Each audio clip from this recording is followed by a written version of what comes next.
No final, então, eu vou responder todas as perguntas, tá bom? Vamos lá. Todas as formas de depressão são causadas por uma complexa rede de fatores. Não é um fator só. Você tem fatores físicos, você tem fatores psicológicos, você tem fatores ambientais, sociais e espirituais também. A depressão, normalmente, não é só de ordem psicológica, ela é um transtorno neuropsiquiátrico. O que isso quer dizer?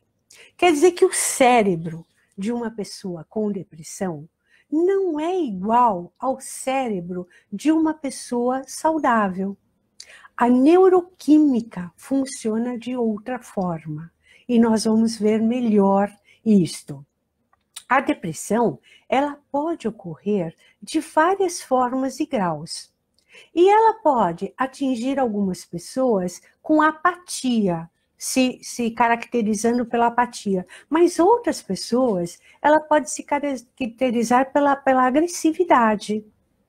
Então, não é sempre da mesma forma. A depressão não é só aquela coisa da pessoa apática, triste, é também. Mas às vezes ela pode se tornar bem agressiva, irritadiça, impaciente. 1 entre cada 10 pessoas no mundo tem depressão. E esse número, gente, infelizmente está aumentando. E dizem, tem pesquisas dizendo que dentro de muito pouco tempo, dentro de muito poucos anos, essa será uma das doenças mais incapacitantes. Já está, hoje em dia, ela já está concorrendo com as cardiopatias. Veja que é uma das doenças mais incapacitantes atualmente. Grosso modo, a depressão, ela se divide em 2 tipos. A gente pode falar do transtorno depressivo maior, que eu acho que é esse que você teve, Estenísia, cujos sintomas são muito mais graves e incapacitam uma pessoa temporariamente, e os transtornos depressivos menores, cujos sintomas são mais leves, mas não se iludam, não é menos prejudicial. Hoje, nós vamos falar desse transtorno, o transtorno depressivo menor, que aparece de uma forma mais gradual, os sintomas, mas muito persistente, minando a vida de uma pessoa. Sabem como o ferrugem que vai enfraquecendo e destruindo o ferro? Assim é esse tipo de depressão. Ele vai minando a vida da pessoa e destruindo o potencial de vida dessa pessoa. Essa forma de depressão é chamada de distimia ou de transtorno depressivo persistente. E ela pode acontecer, pode começar na infância, ou na idade adulta. Ela pode começar, na verdade, em qualquer fase da vida. Mas quanto mais cedo, gente, ela começa, mais difícil é de ser percebida. Por quê? Porque a criança e o adolescente, eles estão formando a sua personalidade. Ainda não tem uma personalidade totalmente formada, diferente do adulto. Então é muito mais difícil você perceber, porque algumas mudanças de comportamento ficam parecendo assim como traços da personalidade daquele serzinho, e que na verdade não são. São traços da doença. No adulto é mais fácil de reconhecer, porque assim, o adulto pode, ou alguém, né, vendo de fora, pode falar, puxa, mas ele gostava dessas coisas, agora não gosta mais. Ele funcionava assim, agora não funciona mais. Então fica um pouco mais fácil da gente reconhecer. Porém, não muito também. Muita gente vive com esse tipo de depressão e nem sabe. Como eu disse, o cérebro da pessoa que tem depressão, que tem distimia, ele está disfuncional. Ou seja, nós temos bioquímica que rege nosso cérebro. Tudo é feito através da interação bioquímica. Essa bioquímica não funciona direito no cérebro de uma pessoa distímica. E o centro que gerencia as nossas emoções está muito afetado numa pessoa com distimia. Isso vai favorecer o surgimento de pensamentos negativos, de um sentimento de desesperança. Então, a distimia, na verdade, ela significa alteração de humor. Vocês sabem que antigamente essa doença era conhecida como a doença do mau humor. Vocês verem o tipo de gravidade dela, né? Então, e ela causa sintomas de vários jeitos, sintomas físicos, sintomas psicológicos e sintomas cognitivos. Vamos falar um pouquinho dos sintomas físicos? Deixa eu ver aqui quem entrou. Oi, Terezinha, tudo bem? Obrigada por ter vindo. Nós estamos falando de distimia. Eu acho que você vai gostar do tema. Então vamos lá, vamos continuar. Os sintomas psicológicos. Sabe aquela pessoa que tem aquele humor depressivo, quer dizer, que tem aquela tristeza meio constante?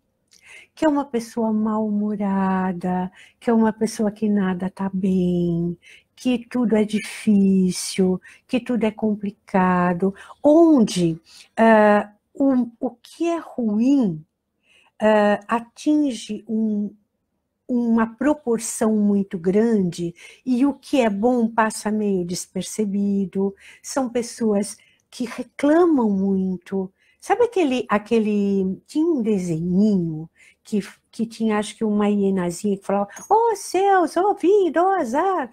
Então, é aquele tipo de pessoa que reclama muito, que valoriza muito o meio copo vazio, que tem muito sentimento de inutilidade, uma excessiva culpa, que tem sentimentos de desesperança, que tem muita inquietação, muitas vezes muita ansiedade. Às vezes uma pessoa bastante ácida, dura, e que às vezes é vista até pelo externo como uma pessoa com uma certa maldade por ser muito dura e muito ácida. Então é aquela pessoa que é chamada de chata, que é considerada chata na vida. E isso que é difícil, porque a pessoa começa a receber esse título de chata e nem sequer ela acha que ela é assim. Às vezes ela não percebe, né? E muitas vezes ela percebe e acha que é desse jeito.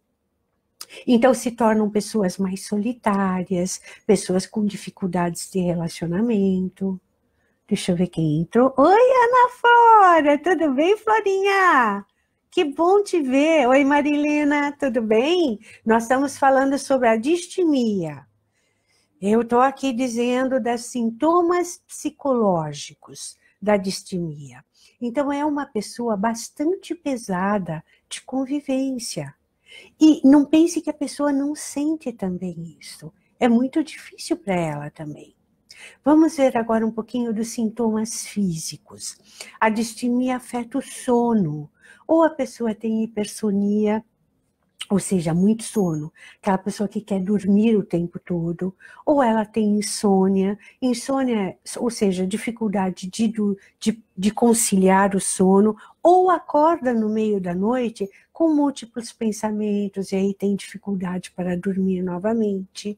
Ela atinge o apetite. Você vê pessoas com esse quadro de distimia normalmente obesas, porque como ela altera o apetite pela ansiedade, ela pode comer demais ou de menos, ou são pessoas mais obesas ou muito magras porque comem menos. Ela provoca fadiga, muita fadiga. Então, por isso que às vezes elas são tidas como pessoas preguiçosas. Os sintomas cognitivos. A distimia afeta muito a concentração das pessoas.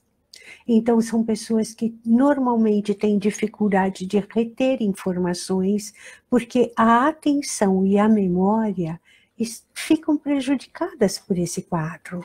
Então, são pessoas que não conseguem se concentrar, que esquecem coisas, e isso atinge a vida profissional, pessoal. Então, vejam a gravidade. Débora, tudo bem, doutora? Como está?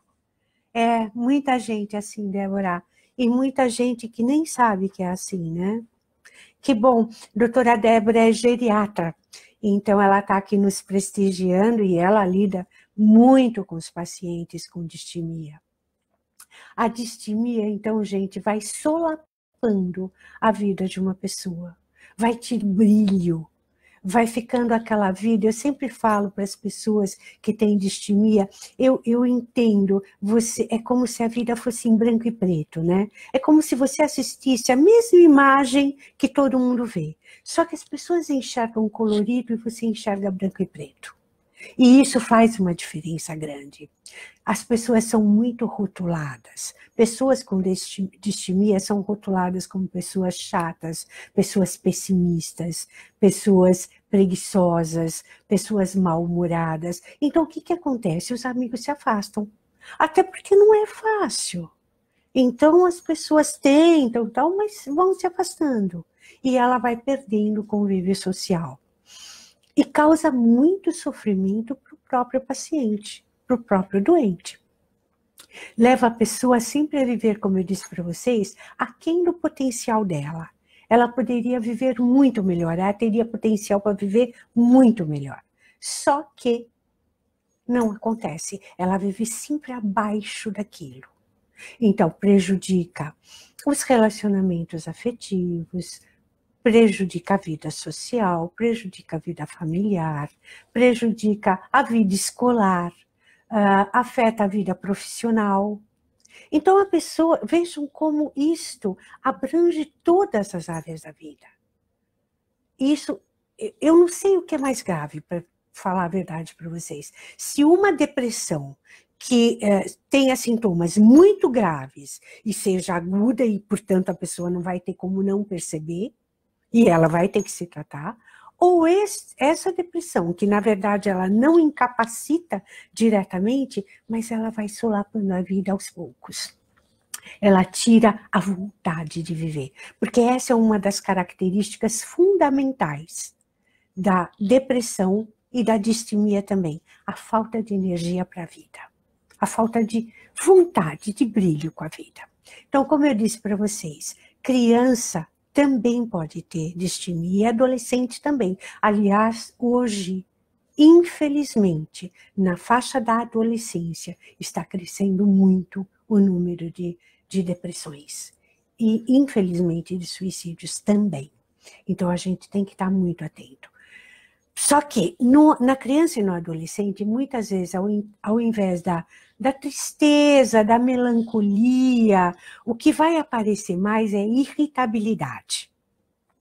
E como você vai detectar que uma criança ou um adolescente tem distimia?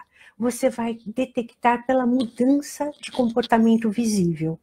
Eles passam a ter um baixo rendimento escolar, comportamentos pessimistas, atitudes de pessimismo, vão abandonando ou vão se afastando de amigos, de vida social, baixa autoestima, vão se largando de aparência, não vão se descuidando, vão mudando o relacionamento com a família. Então, se você perceber que a criança ou adolescente está tendo uma mudança assim de comportamento, fique atento, porque pode estar desenvolvendo uma distimia.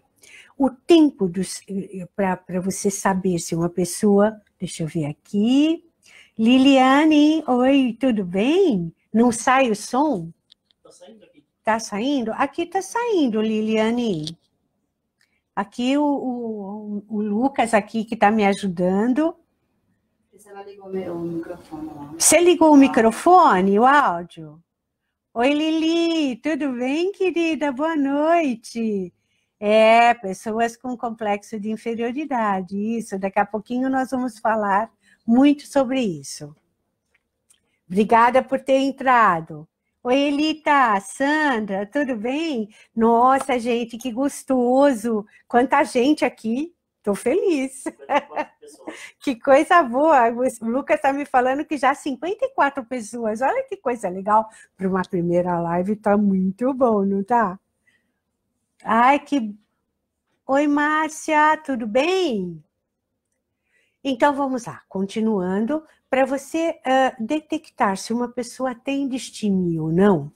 Esses sintomas que eu falei, tanto psicológicos, quanto físicos, quanto cognitivos, você tem que ter a maior parte deles, ou uma boa parte deles, e no adulto ele tem que durar por mais de 2 anos. E na criança e no adolescente por 1 ano, mais ou menos. Então, se a criança está com essa mudança de comportamento há mais ou menos 1 ano, vem piorando, fique atento. Vamos falar um pouco dos tratamentos? Pois é, eu disse para vocês que existe uma disfunção neuroquímica no cérebro, não disse? Portanto, nós precisamos de medicação. A farmacologia, o remédio vai ajudar a estabilizar essa disfunção bioquímica. Muitas vezes sem ela é difícil. E a psicoterapia também, porque eu disse para vocês que a disfunção bioquímica, ela levava aquele gerenciador de emoções no cérebro a funcionar mal. Então, isso propiciava pensamentos negativos, propiciava todo aquele reclamar muito, sentir muito mais o negativo do que o positivo. Lembra que eu falei disso? Pois é. Aí você põe a neuroquímica de volta, né? Você estabiliza com as medicações, mas você precisa ressignificar a tua vida também. Ou seja, você precisa aprender a viver de outro jeito. Precisa aprender a ver a vida de outro jeito. O remédio, gente, não cura ninguém. Ele cura ele normaliza a bioquímica, mas ele não muda o seu comportamento. Quem vai ajudar você a mudar, reavaliar, ressignificar sua vida é na psicoterapia. Por isso, a associação desses 2 tratamentos é muito bem-vinda nos casos de distimia. E também os tratamentos complementares. Que tipo de tratamentos complementares? Atividades físicas. Por que elas são tão importantes? Porque a atividade física favorece a liberação de hormônios no cérebro que são responsáveis pelo bem-estar, pela sensação de bem-estar. Então, isso vai ajudar muito que a pessoa se recupere e se sinta mais vitalizada, mais ligada na vida. A meditação é super importante. Hoje em dia, nós já sabemos, com comprovação científica, que a meditação modifica de fato, ela neuromodula o cérebro. Então, ela ajuda, ela é um neuromodulador natural do cérebro. E qual é o benefício da meditação? A pessoa com distimia, com depressão persistente, ela pensa muito. Pensa. E a meditação vai ajudar a acalmar a mente, a silenciar mais a mente. E isto vai fazer com que a pessoa também se ajude e comece a ressignificar a sua vida. Abaixe a ansiedade, coma menos, procure muito menos fugas. Porque uma coisa eu esqueci de dizer. Pessoas com distimia também são muito mais propensas ao uso de droga, de álcool, a todos os tipos de compulsão, por causa do aumento da ansiedade. Outra coisa que ajuda muito, todos os tipos de relaxamento. Por quê? Como a pessoa é muito tensa, muito ansiosa, pensa muito, alongamentos, massagens, reiki e todas as formas de relaxamento vão beneficiar muito na recuperação das pessoas. Tá claro, gente? Dúvidas? Vamos lá. Querem que eu apresente mais outras coisas? Oi, Assis, tudo bem? Que legal que você está aqui, obrigada. Oi, Ana Carolina. Ana Carlina, tudo bem? Maria de Fátima, Sandra. Muito obrigada, gente. Nós estamos com bastante gente aqui. Pergunta, gente. Vamos lá? Até agora não. O Marcos de Assis falou ali uma coisinha aqui. Oi, Assis. Ótima palestra para quem tem esse problema na família aí. Obrigada, Assis. Obrigada. Você tem problemas desse na família, Assis? Está muito claro. Obrigada, Débora. A Débora está dizendo que é claríssimo, que ela está amando. A dona Ceir falou que está assistindo, está bem interessada no tema. Obrigada, Ceir. Muito obrigada. Eu gostaria agora que vocês me perguntassem coisas, que me contassem coisas. Alguém tem distimia? Alguém já teve depressão? Alguém se tratou? Sim. Estenísia, conta um pouquinho sobre como que foi, como que você ficou, me conta um pouco o que você fez. Oi, Aninha, tudo bem? Essa é minha afilhada, Ana Paula. Gente, ela mora em Berlim. Ela está assistindo a gente aqui. Oi, Aninha, tudo bem, minha linda? Ela pergunta se a escolha dos alimentos também ajuda no tratamento, Aninha. Aninha, sim. Hoje, comprovadamente, tem tratamento, tem alimentos que ajudam muito no combate de depressão. Um deles, por exemplo, é a amêndoa. A amêndoa, o peixe, porque o peixe porque tem o ômega 3. A amêndoa também. Então, as nutricionistas hoje prescrevem muito alimentação para quem tem depressão, alimentação até específica, e que ajuda muito. A alimentação funcional, que como é chamado hoje, é muito importante no combate da depressão. E tem alimentos também que ajudam no processo depressivo. Então, eu não saberia te dizer todos eles, mas uma pesquisa que você faça, você vai encontrar muito sobre isso. A Sandra Correia, ela pergunta como ajudar alguém da família que claramente está com esse problema, mas não admite estar depressivo. Esse é um problema sério, Sandra. Primeiro, eu acho que convide a pessoa para assistir um vídeo deste. Nós vamos colocar um vídeo no ar sobre esse tema, distimia. Apresente para a pessoa. Quem sabe não falando, mas você colocando um vídeo, a pessoa se identifique um pouco com isto.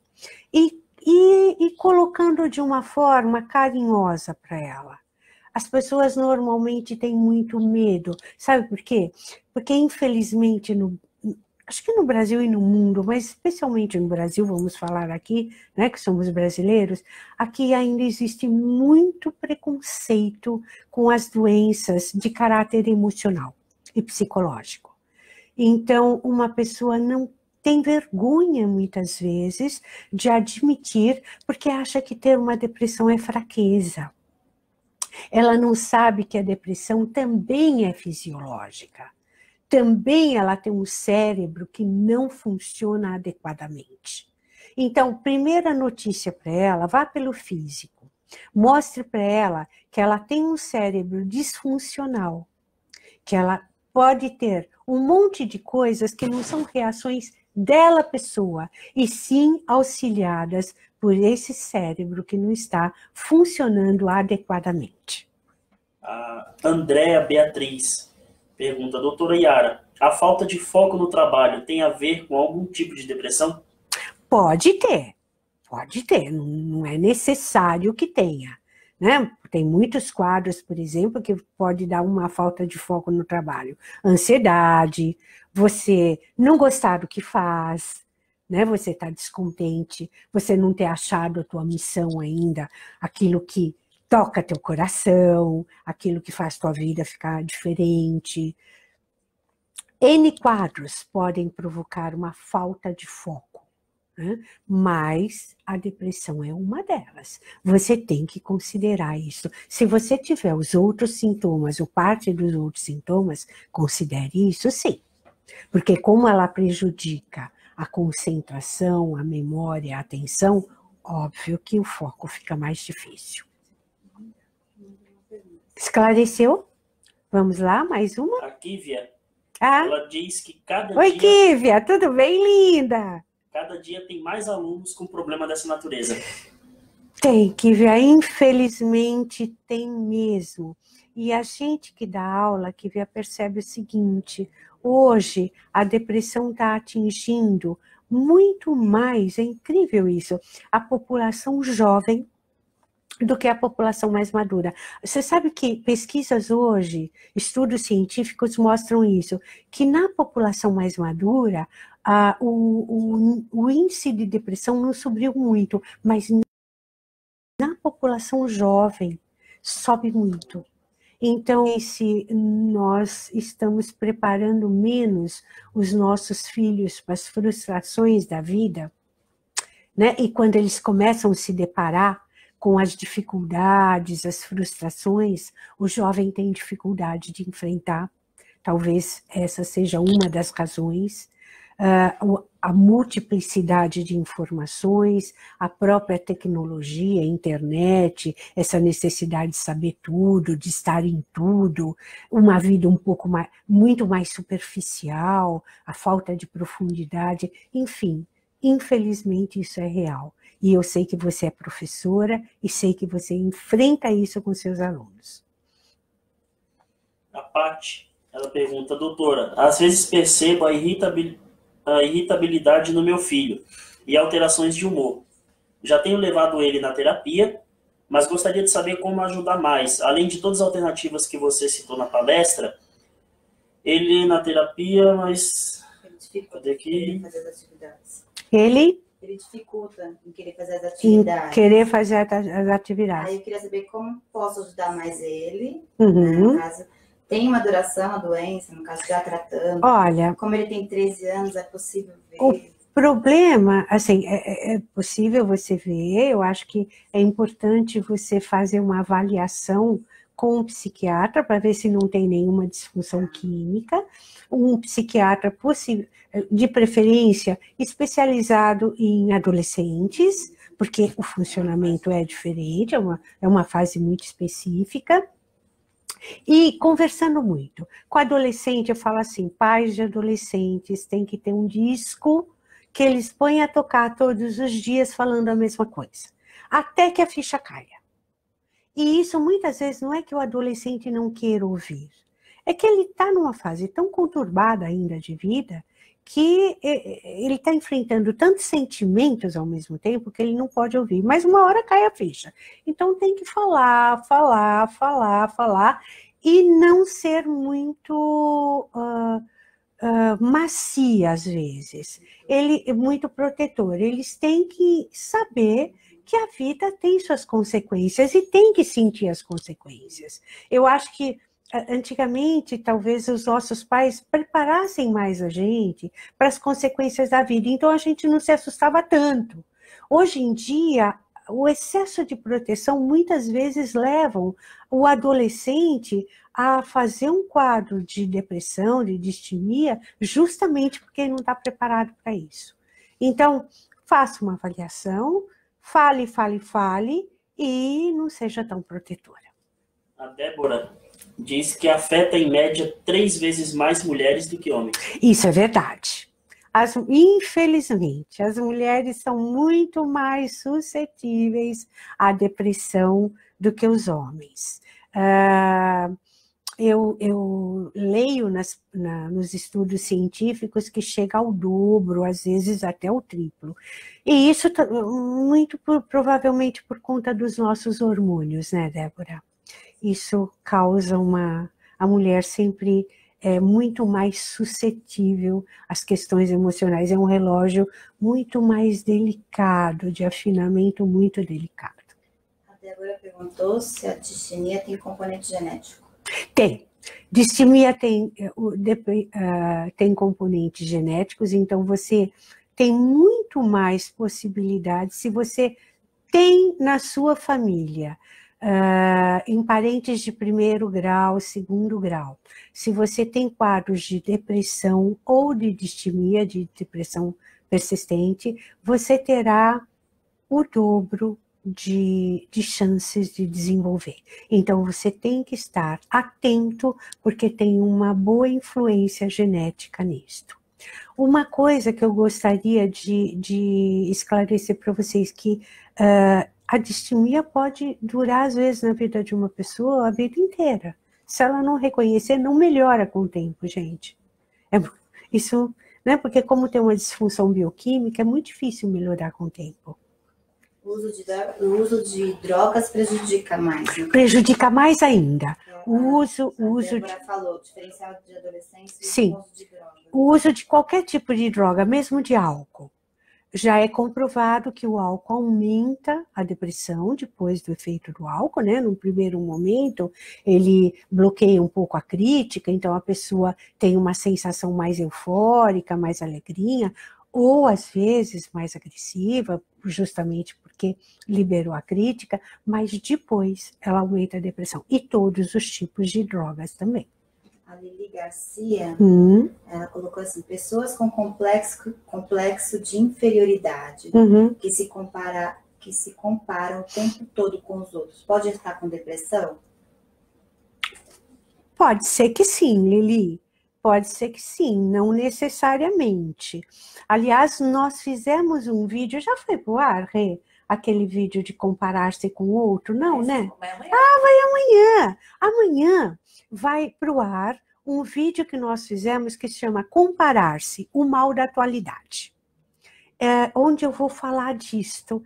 Então, pode ser que sim, Lili, mas não é necessário que seja uma depressão.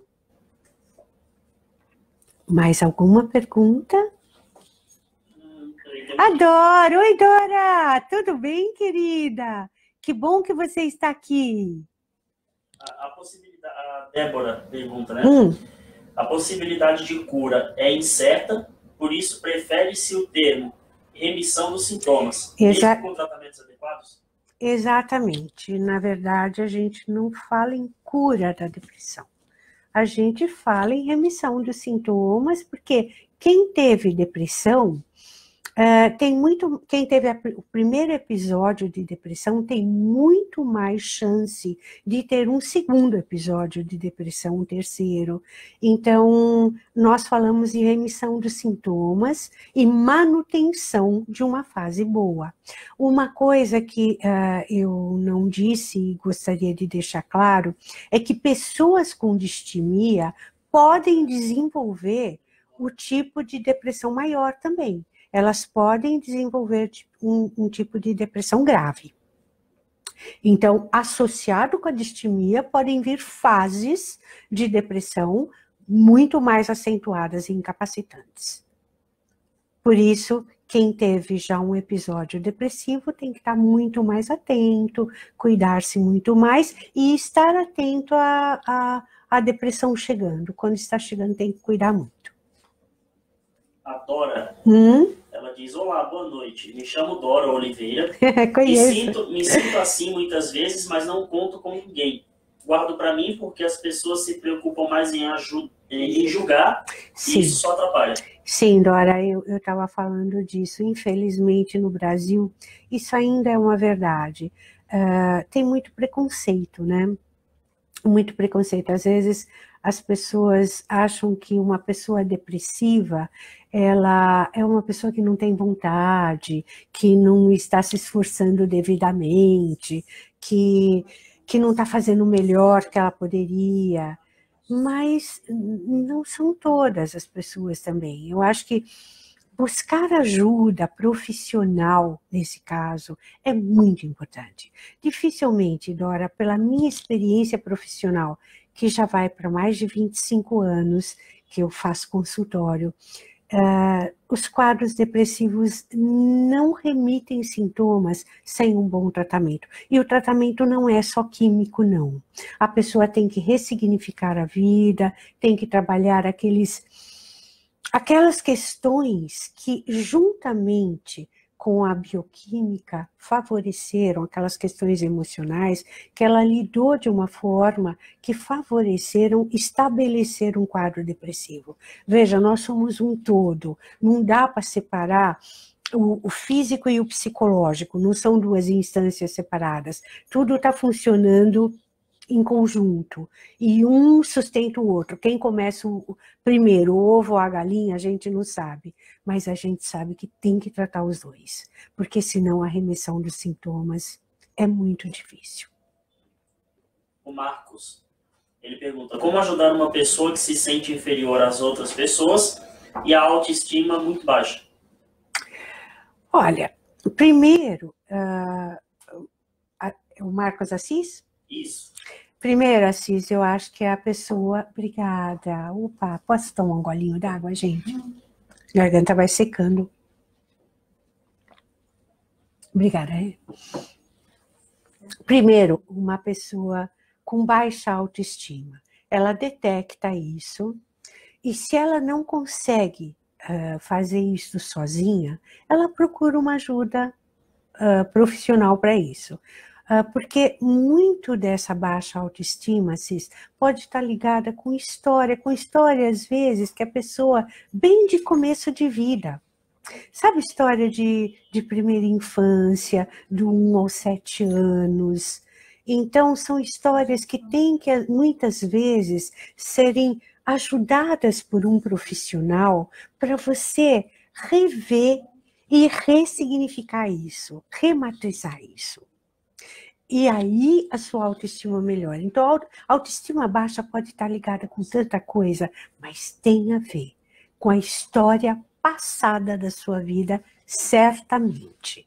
Então, se você não está conseguindo fazer isso só, ou se essa pessoa que você conhece não está conseguindo fazer isso e que é difícil mesmo, procure uma ajuda profissional. É tão bom. Olha, gente, não é porque eu sou terapeuta, não, mas fazer terapia é tão gostoso. Eu gosto muito, eu sou paciente de terapia há muitos anos e não deixo. Sabe por quê? Porque me faz bem. É uma vida completamente diferente. Você troca o óculos de ver a vida. Você vê a vida de um outro jeito. E, portanto, a gente reage e sente de acordo com como a gente vê. Na verdade, o externo, ele é um palco. Eu que dou um significado para ele. E esse significado é muito pessoal. Eu tenho certeza que se eu não tivesse tantos anos de terapia, eu veria a vida de uma forma muito diferente da que eu vejo. A Márcia, ela pergunta o que devemos fazer para evitar a recaída. Márcia, primeiro cuidar disso, faça terapia. Se você já teve depressão, faça terapia, querida, é a melhor coisa. Melhor coisa para você se conhecer melhor, se perceber melhor, reagir diferente, não ser tão tocada, tão intensamente tocada por coisas que hoje você pode estar sendo. Isso é a melhor prevenção. E outra coisa, atividade física, fazer bem por si, doar-se para o outro. Muitas vezes, eu percebo isso em consultório, as pessoas depressivas, pela própria depressão, elas ficam muito voltadas para si mesmas. Muito no eu, muito preocupadas consigo, muito se sentindo mal. Então, você se tratando e você podendo começar a fazer alguma coisa fora você, quer dizer, começar a estabelecer um contato com o mundo de fora, se sentindo útil para outras pessoas, para outras atividades que vão além de você, fazendo bem para a humanidade, certamente isso vai ajudar bastante. A Aninha, ela diz, a pessoa com distimia tem mais dificuldades com as tarefas simples, como mandar um e-mail, atender ao telefone, e quais são as pequenas coisas que poderiam ajudar a pessoa a começar o dia melhor? Um banho tomado, uma meditação, por exemplo? Sim. Olha, eu disse, Aninha, que a distimia, ela afeta a atenção e a memória.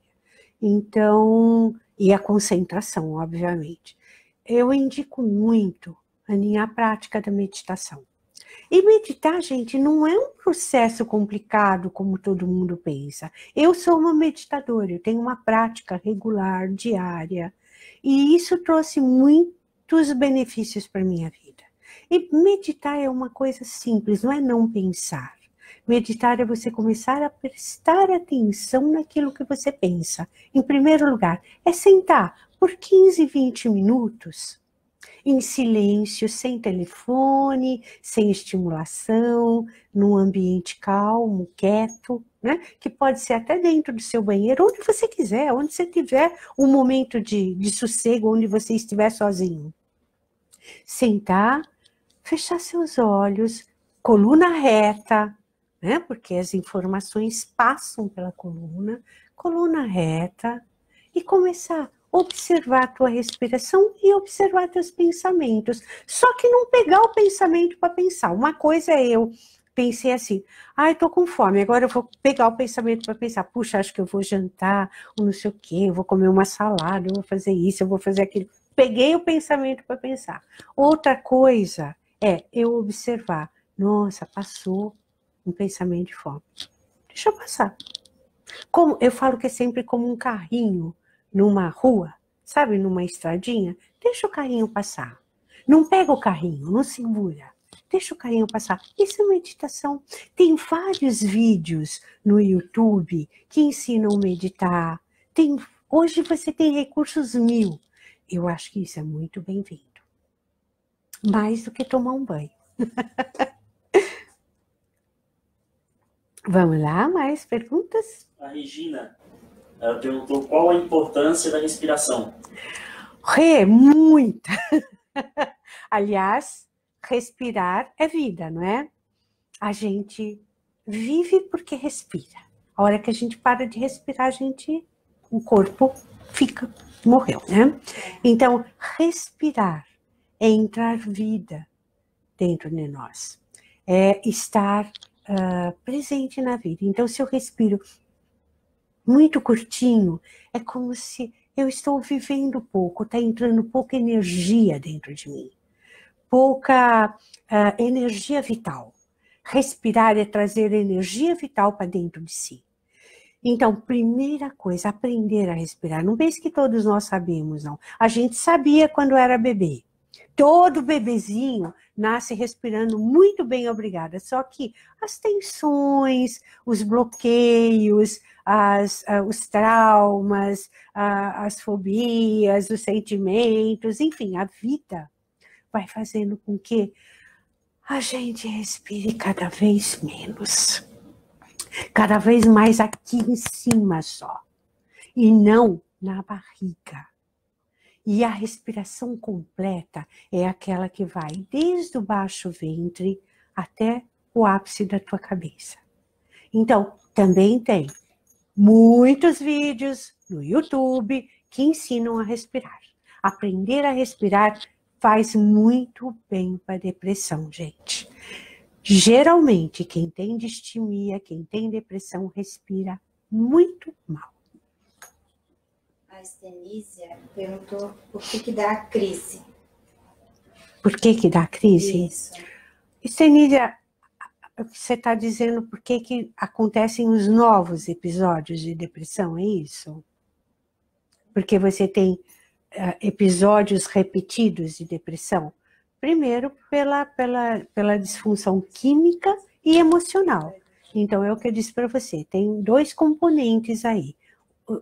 Quem teve já uma depressão tem muito mais suscetibilidade aos acontecimentos de externo. Então, vamos supor que você passe por alguma coisa, e não precisa ser exatamente no momento o episódio depressivo, ele pode vir depois do acontecido, que você teve dificuldade de interagir com isso, ou engoliu, ou ficou parado, ou não lidou direito, ou aquilo ficou martelando em você, você não absorveu esse impacto, pode ter um novo episódio depressivo. Mais alguma coisa? Por enquanto. Gente, estou muito feliz, muito obrigada pela participação de vocês. O Pilates ajuda muito a treinar a respiração. É verdade, Fernanda? Oi, Fê, tudo bem? O Pilates ajuda muito, gente. Sabe por quê? A Fê é fisioterapeuta, ela trabalha, aliás, aqui comigo. Excelente fisioterapeuta. O Pilates trabalha com o princípio da respiração. Então, você inspira, elevando a perna, expira, abaixando a perna. Então, a associação do Pilates no exercício é fundamental. Então, uma das dicas, e tinha esquecido, Fê, é verdade, uma das dicas de atividade física, onde você vai melhorar certamente a sua respiração e vai ajudar a liberar aqueles hormônios que eu disse do bem-estar, é o Pilates. O Celso. Oi, Celso. Você é excelente ao vivo, me transportei para a sua sala, como se nós estivéssemos batendo um papo. Obrigada, Celso. Absorver o que você está nos dando com tanto carinho. Beijos da Eliana, direto de Orlando. Oi, Eliana! Tudo bem, Eliana e Celso? Que saudade de vocês! Eles moram em Orlando, gente. Muito obrigada pela atenção. Ai, que coisa boa, que coisa boa. Estou com muita saudade. Beijo. Gente, podemos ficar por aqui hoje? Sim, tem um pessoal também de Caxias do Sul que está assistindo, que mandou. Opa! Sejam bem-vindos! Que coisa boa! Fico muito feliz, adoro Caxias do Sul, eu conheço, gosto muito. Já estive várias vezes aí na terra de vocês. Cida Nunes, uma última pergunta. Minha filha tem depressão, fuma muito e dorme demais. Sim. O que fazer? Bom, que idade tem sua filha, Cida? Você pode me dizer? Manda um beijo, Maria. Oi, Má! Obrigada, um beijo, linda. Obrigada por estar presente. Saudade. A Laís estava online. Oi, Laís. Parabéns, querida. Hoje é aniversário dela. É uma grande amiga, muito querida. Parabéns, meu amor. Obrigada. No dia do seu aniversário, está presente. Cida, eu vou te responder, então, como eu não estou recebendo a idade da sua filha, eu vou te responder no geral. Primeira coisa. 37. Ela é uma adulta. Normalmente, o tabagismo excessivo tem a ver muito com ansiedade, né? As pessoas, assim como alguns comem muito, outros fumam muito, enfim, é um escape para a ansiedade. Dormir muito é uma dos sintomas de depressão. Então, eu não sei se a sua filha está em tratamento já, mas eu proporia para você, leve sua filha para fazer uma avaliação. Quem avalia a parte bioquímica são os psiquiatras, e quem trata a parte psicológica são os psicólogos, a terapia, e a psicoterapia. Então, leve sua filha a um psiquiatra para que ela possa estar medicada e procure uma ajuda psicoterápica. Eu acho que é a melhor coisa para ajudar a tua filha. Gente, muito obrigada por hoje. Adorei estar com vocês. Espero ter ajudado de coração. Espero ter sanado algumas dúvidas. E daqui um mês, mais ou menos, nós faremos uma nova live. A gente avisa. E se vocês tiverem sugestões de temas, por favor, mande para a gente. É muito importante essa interação. Obrigada de coração. Eu amei estar com vocês. Estou muito feliz. Namastê. Fique com Deus. Beijos. Tchau, tchau.